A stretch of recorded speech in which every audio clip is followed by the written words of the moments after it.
بسم اللہ الرحمن الرحیم۔ دوستو، مردوں کا مردوں کے ساتھ غلط کام کرنا، اپنی بیوی کو چھوڑ کر، یہ بہت بڑا گناہ ہے۔ اسی طرح عورتوں کا عورتوں سے اپنی شہوانی خواہش پوری کرنا غیر انسانی، غیر فطری اور غیر اخلاقی جرم ہے، جس کی سزا صرف اور صرف تباہی ہے۔ دوستو، آج کی ویڈیو میں ہم ایک ایسی قوم کا تذکرہ کریں گے جو مردوں کا مردوں سے غلط کام کرنے لگے۔ تو آپ سے گزارش ہے کہ آپ ویڈیو کو شروع سے لے کر آخر تک ضرور دیکھیے گا۔ حضرت لوط علیہ السلام شہر صدوم میں رہتے تھے۔ یہ شہر سیریا کے راجے حمص کے قریب ہے۔ حضرت لوط علیہ السلام حضرت ابراہیم خلیل اللہ کے بھتیجے ہیں۔ یہ سب عراق کے مشہور شہر بابل کے رہنے والے تھے۔ حضرت ابراہیم علیہ السلام وہاں سے ہجرت فرما کر فلسطین چلے گئے اور حضرت لوط علیہ السلام جورڈن میں بس گئے۔ اللہ رب العزت نے آپ کو نبوت عطا فرمائی اور تبلیغ کے لیے صدوم بھیج دیا۔ صدوم ایک آباد اور خوشحال شہر تھا۔ وہاں طرح طرح کے اناج، پھل وغیرہ پیدا ہوتے تھے۔ یہاں کی خوشحالی اور اچھی آب و ہوا دیکھ کر باہر کے لوگ آیا کرتے تھے اور یہاں کے لوگ ان کی مہمان نوازی کیا کرتے تھے۔ دھیرے دھیرے مہمانوں کی تعداد اتنی زیادہ بڑھ گئی کہ وہاں کے لوگ میزبانی کرتے کرتے تنگ آ گئے اور انہیں روکنے اور بگانے کی راہ تلاش کرنے لگے۔ ان کی مدد کے لیے ایک دن ابلیس یعنی کہ شیطان ایک بوڑھے آدمی کی صورت میں ان کے پاس آیا اور بولا، اگر تم آنے والے مہمانوں سے پیچھا چھڑانا چاہتے ہو تو پھر ایسا کرو کہ جب بھی کوئی مہمان تمہارے یہاں آئے تو زبردستی اس کے ساتھ غلط کام کرو۔ چنانچہ سب سے پہلے شیطان ہی ایک خوبصورت لڑکے کی شکل میں مہمان بن کر ان کی بستی میں آیا اور لوگوں کو اپنے جال میں پھنسا کر ان سے غلط حرکتیں کرائی۔ پھر تو لوگ اس کے عادی ہو گئے اور عورتوں کو چھوڑ کر مردوں سے اپنی خواہش پوری کرنے لگے۔ شہر والوں کو اس بلا کا شکار دیکھ کر حضرت لوط علیہ السلام نے انہیں نصیحت فرمائی اور فرمایا کہ بڑے افسوس کی بات ہے کہ تم لوگ ایسی بے حیائی کا کام کرنے لگے کہ اس سے پہلے دنیا میں ایسا کام کسی نے نہیں کیا کہ تم عورتوں کے بجائے مردوں سے اپنی خواہش پوری کرتے ہو۔ یقیناً تم لوگ حد سے بہت آگے بڑھ چکے ہو۔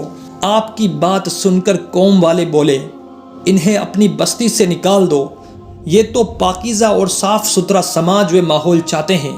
جب لوگ نہیں سدھرے بلکہ گناہوں میں اور بڑھتے گئے تو اللہ رب العزت نے انہیں سزا دینے کا فیصلہ فرما لیا۔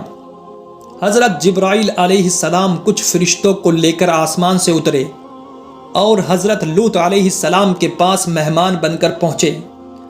سب کے سب حسین خوبصورت شکلوں والے جوان تھے۔ قوم کی شرارتوں کو یاد کر کے حضرت لوط علیہ السلام فکر مند ہو گئے کہ کہیں یہ لوگ ان کے ساتھ بھی غلط کام نہ کرے۔ تھوڑی ہی دیر میں خبر لگتے ہی بستی والوں نے بری نیت سے حضرت لوط علیہ السلام کے گھر کو گھیر لیا، یہاں تک کہ اندر گھسنے کے لیے دیواروں پر چڑھ گئے۔ حضرت لوط علیہ السلام نے انہیں بہت سمجھایا لیکن لوگوں پر کوئی اثر نہیں ہوا اور بہت افسوس کرنے لگے۔ آپ حضرت جبرائیل علیہ السلام نے حضرت لوط علیہ السلام کو تسلی دیتے ہوئے فرمایا کہ آپ بالکل بھی فکر نہ کریں، ہم تو اللہ رب العزت کے بھیجے ہوئے فرشتے ہیں جو ان بدکاروں کو سزا دینے کے لیے آئے ہوئے ہیں۔ آپ صبح ہونے سے پہلے پہلے اپنے گھر والوں اور دوسرے مسلمانوں کو ساتھ لے کر اس شہر سے دور چلے جائیں اور اپنے ساتھیوں سے کہہ دیں کہ پیچھے مڑ کر نہ دیکھیں، ورنہ وہ بھی اس عذاب میں پھنس جائیں گے۔ چنانچہ حضرت جبرائیل علیہ السلام کی اس صلاح کے مطابق حضرت لوط علیہ السلام اپنے لوگوں کو لے کر رات کے اندھیرے میں شہر سے نکل گئے۔ پھر حضرت جبرائیل علیہ السلام نے اس شہر کی 5 بستیوں کو اپنے پروں پر اٹھا کر اتنی اونچائی پر لے گئے کہ ان کے جانوروں کی آوازیں آسمانوں میں سنائی دینے لگیں اور پھر ان 5 بستیوں کو الٹا پٹک دیا، جس سے پوری کی پوری بستی تباہ ہو گئی۔ پھر اس کے بعد اوپر سے پتھروں کی بارش ہونے لگی، جس سے سارے کے سارے لوگ مر گئے اور ان کی لاشوں کے ٹکڑے ٹکڑے ہو گئے۔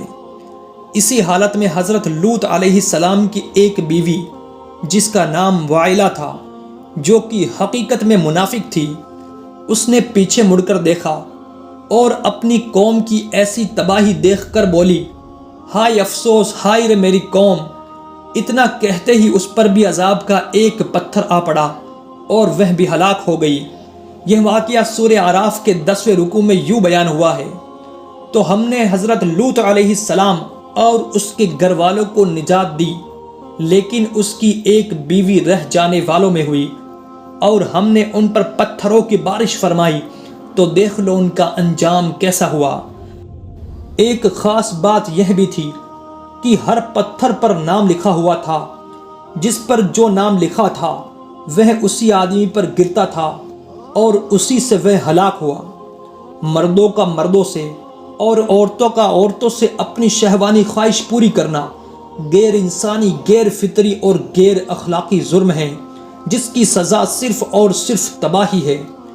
حضرت لوط علیہ السلام کی پوری قوم اس ناپاک حرکت کے جرم سے ہلاک کر دی گئی۔